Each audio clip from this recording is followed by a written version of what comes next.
Wow, everyone should be ready for the third and final session with Dr. Dan Stultz. And I am so honored to introduce another fine person and presenter today, Dr. Dan Stultz. Dr. Stultz practiced internal medicine in San Angelo, Texas for 28 years. In 2014, he retired as president and CEO of Texas Hospital Association. Dr. Stultz received the American Hospital Association's Honorary Life Membership Award in 2016 and was featured in the 2020 documentary Empowered by Parkinson's. He was diagnosed with Parkinson's disease in 2007, and in 2012, he underwent deep brain stimulation. Dr. Stultz's educational background includes a Bachelor of Science degree from Southwestern University and a Doctor of Medicine degree from the University of Texas Medical School in Houston. Dr. Stultz enjoys welding projects and knife making, to name a few, and he loves spending time with his wife, 3 children, and 8 grandchildren. So we have a wonderful presenter, a special treat just like the other 2 presenters, and take it away, Dr. Stultz. Thank you, Casey. You are welcome. First of all, I want to thank Allan and Karen for very moving presentations. I was struck by the spirituality, the warmth of Allan's speech, and of course, Karen's done it all. So, wow.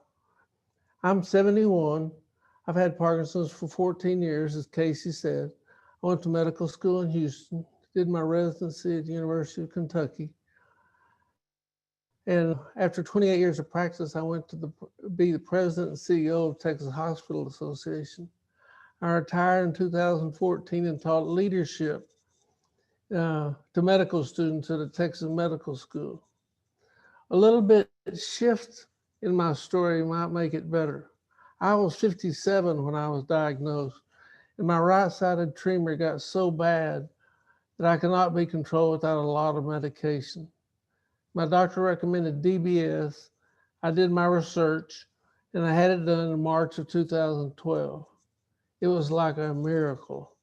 I looked at my hand in the operating room, it was shaking, and I stopped, and it stopped within seconds of turning on the generator.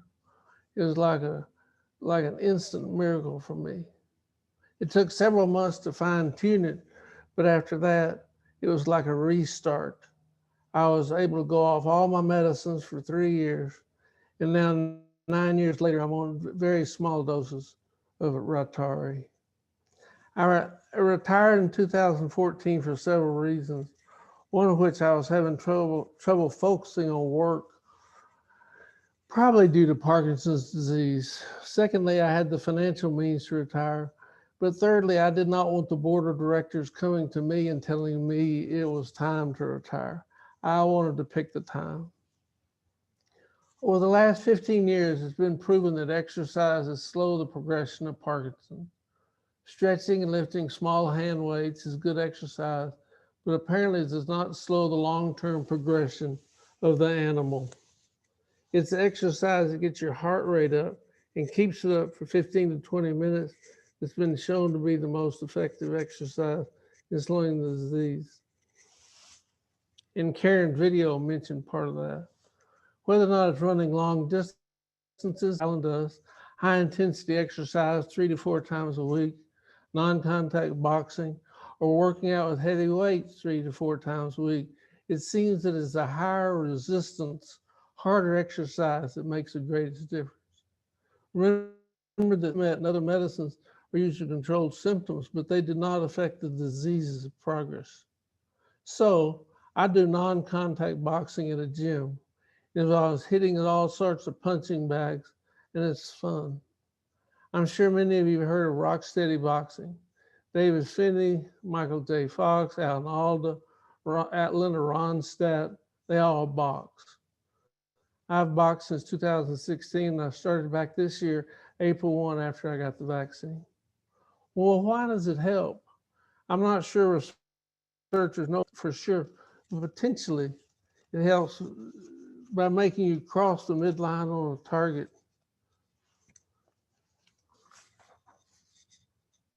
It helps with hand-eye coordination and balanced foot movement. It makes you shift your weight and provides balance training. It lets out frustration, anger, and pumps more adrenaline into your system. It engages endorphins inside the brain, which act like more dopamine. So boxing does all these things. And yes, there's a total net dopamine production, but however it helps, I choose to hit the bag and sweat. All exercise is good, but some types are better than others. And of course, it has to do with what you can tolerate. For a hobby, I make hunting and butcher knives.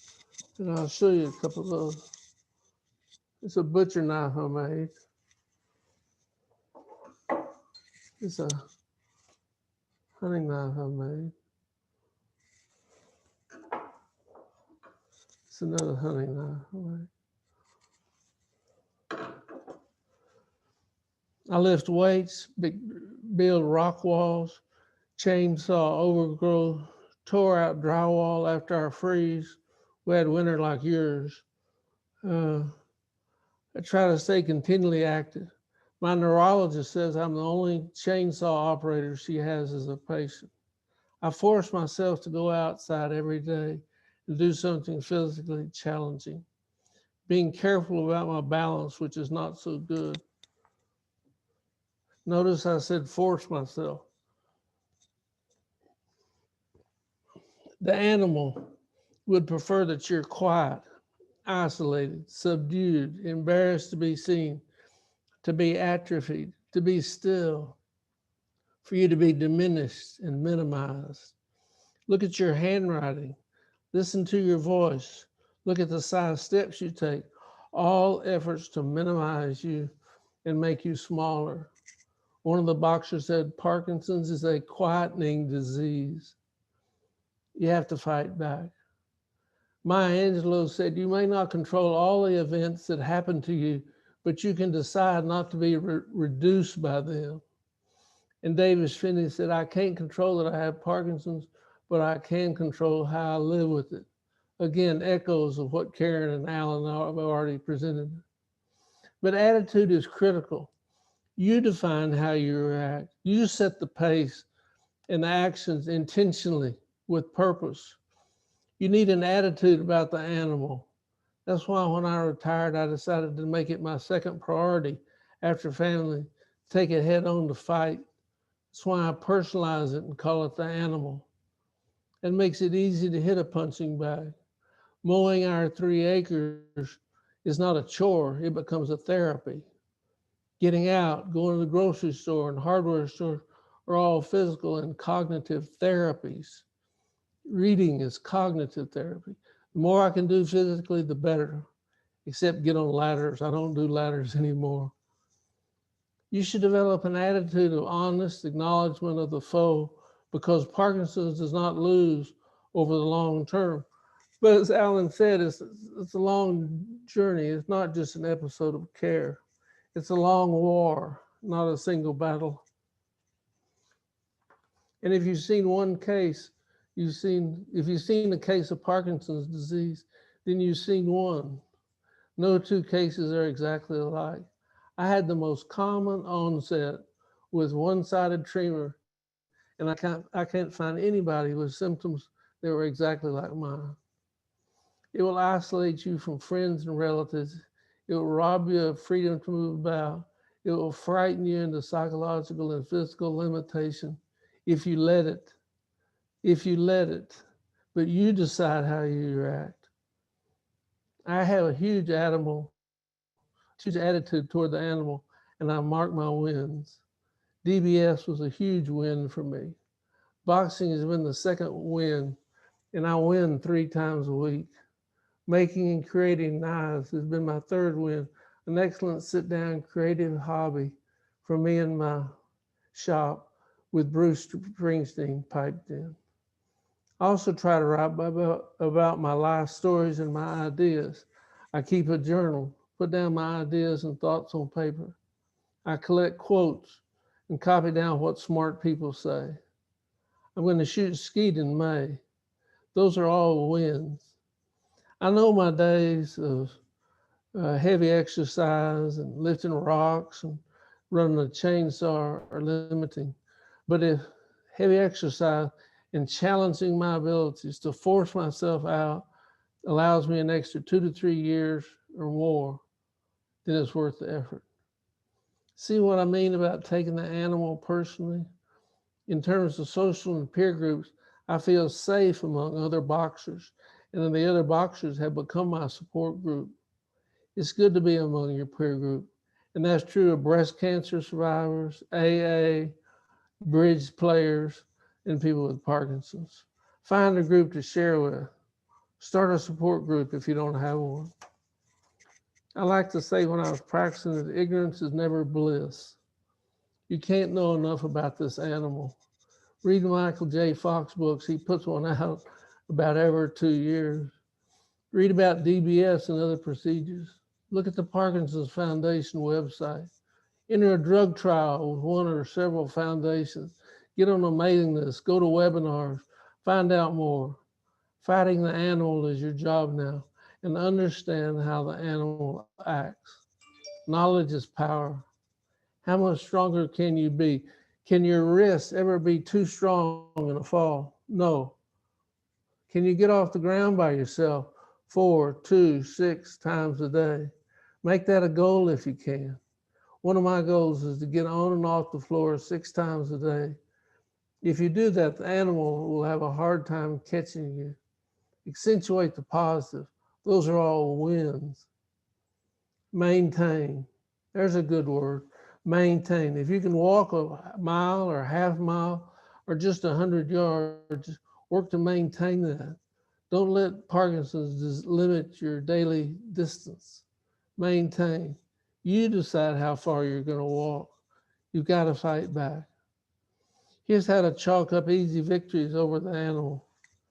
What do you like to do? Well, then do that consistently for 6 weeks, then 3 months, then 6 months, then 12 months. Get over complaining about it being boring or redundant, because if you maintain, you stay ahead of the animal. You maintain. It's hard to recover once you lose a skill or a sense, but you can maintain. Think of counteracting whatever would diminish you. Talk louder, take bigger steps when you walk, swallow with intent. Get off the floor if you're able to, multiple times a day. Walk the same distance for 2 weeks, then add 10 yards. Keep adding every 2 to 3 weeks. And first thing you know, you've doubled the distance you can walk. Do you play golf? Adding a walking trip around the parking lot before and after 18 holes. Tell your spouse I said you had to play 3 times a week. The animal will turn you into a quiet, isolated, non-communicative person if you let it. Decide for yourself where your boundaries are. I can't play basketball anymore, but I can dribble and shoot an elementary height goal, and that's what I do 3 times a week after boxing. Actually, I dribble now as good as I did in college, which is not very good. Finally, the American philosopher William James said, it is as important to cultivate your silent power as it is your word power. It is as important to cultivate your silent power as it is your word power.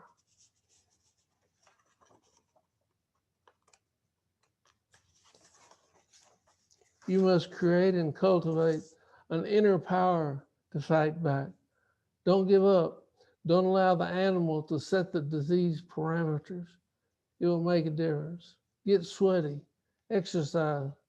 Decide to extend your quality of life now, because unless you have a plan, you're going to likely lollygag around for a couple of years and never get a plan to fight back. When I was doing my residency at UK, a lady came in with slight rectal bleeding about 2 o'clock in the morning. The next morning, the attending doctor asked the resident what the sigmoidoscopy showed.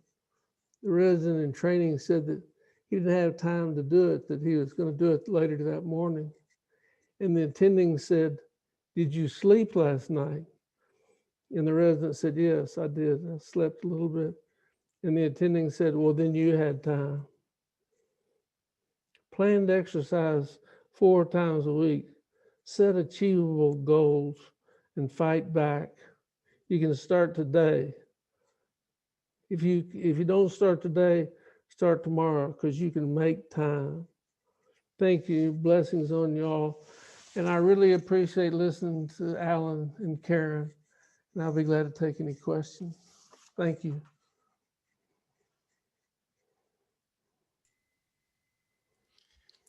I sat here with a smile on my face the entire time you were talking. I just, there's just your approach and your attitude is just incredible, and I feel inspired. Although I don't have Parkinson disease, I need to make the time, and you used often the word force yourself, and Yes, I think because if you don't force yourself, you'll sit. It's what is that?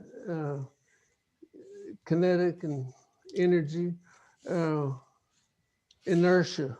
yeah, Inertia will take over. You gotta force yourself to get up. And I yeah. think Karen said that too. It will minimize you. The disease is a minimizer. I found that to be so true in my 14 years. Yeah, we watched Capturing Grace, Dave Iverson and David Leventhal's documentary, and he termed it Parkinson disease the disease of takeaway. That something's always being taken away Right. or reduced, and uh, you have to force yourself. It sounds like. Very much. Yeah, and there. I played college basketball, and so I wasn't kidding about dribbling. I couldn't dribble then. I can't dribble now. But one of the activities I do is out on my tarmac, I dribble a basketball, hand-eye coordination.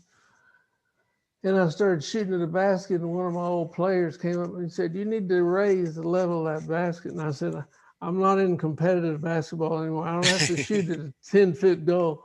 I can make it where I can still dunk it at 6.5 feet."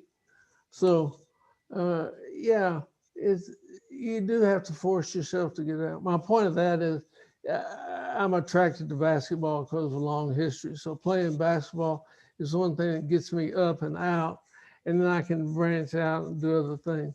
I'll Mm. see a limb that needs cutting, or as long as I don't have to get on a ladder.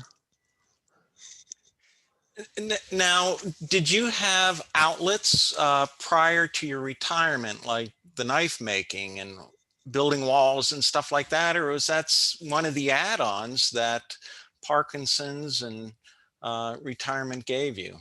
I think, no, I wasn't doing that, run a chainsaw, but uh, I tried to find something that was creative, and my son actually introduced me to knife making by giving me a Christmas kit. And I made one kit, and I said, I can do this, and I think it'd be good for me to try to be creative at something. So that was 3 Christmases ago. So no, I added that after I retired.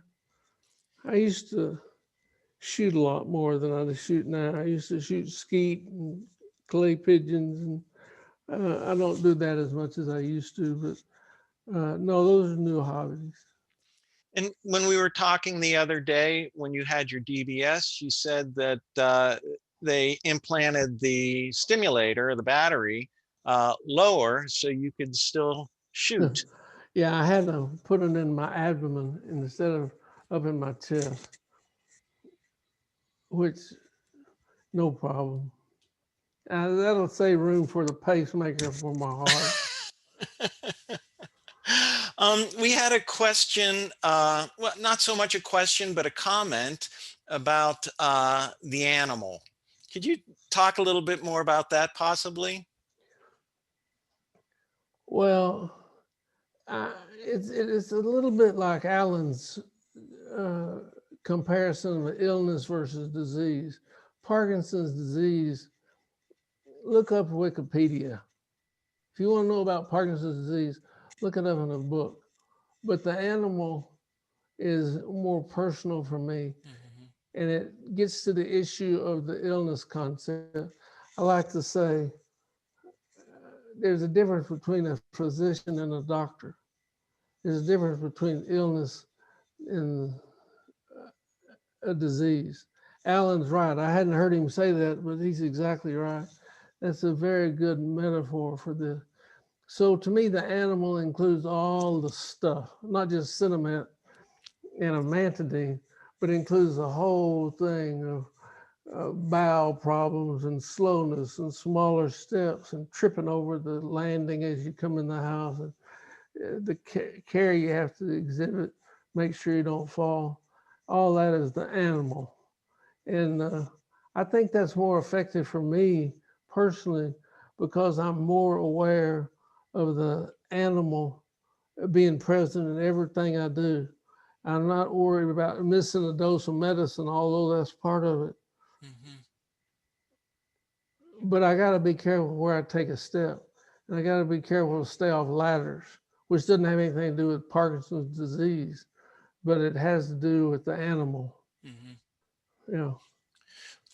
Also, when we were talking earlier, you had talked about the group that you get together with and how it's grown to the point now that, you know, you're looking to create a nonprofit. Can you talk about the importance of, you know, how that community has grown since you've been a part of it, and, you know, what's happened in terms of bringing additional folks in? How do you let folks know that things are going on? The two groups for me, the two groups I have are the boxing group, and that got whacked by COVID, and they're coming back now after the vaccine, various protocols. The boxing group is one. The bigger one is there's a Georgetown area Parkinson's support group, which is about 350 people. There's 1,200 people on her email list, and she keeps a newsletter with 350 people.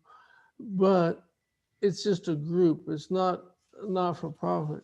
So that's why I was so interested in what Karen's doing, because the support group in Georgetown does yoga, dancing, percussion, singing.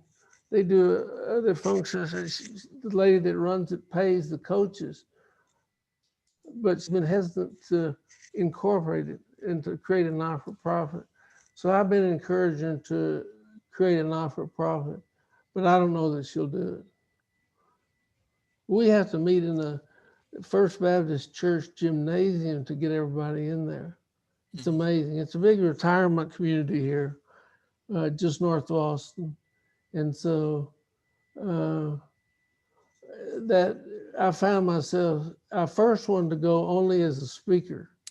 And then I found myself going as sitting the third row in the 20th seat. And that support group became obviously more important. This is about 5 years ago. It became important to key off each other and listen to each other's stories. So you hadn't really been involved with the larger group, the support group, until you were invited. Right. Nice. Okay. Yeah, and I think that's we have a dear friend of our organization who speaks about disability community living, and he talks about a gatekeeper and how important it is to have a gatekeeper in your organization that not only does the inviting, but when folks come in, that, you know, A border collie. Yeah, yeah. And he embraces them, and then it makes it more attractive for other folks within the group to embrace them also. Yeah, it's interesting. Great. Well, I think we're ready to kind of segue into the final exercise break. And then please, everybody return afterwards, and we're just going to kind of do a little panel discussion. There's some questions sitting here for everybody, and just be fun to interact and listen with our presenters today. So thank you. Here we go.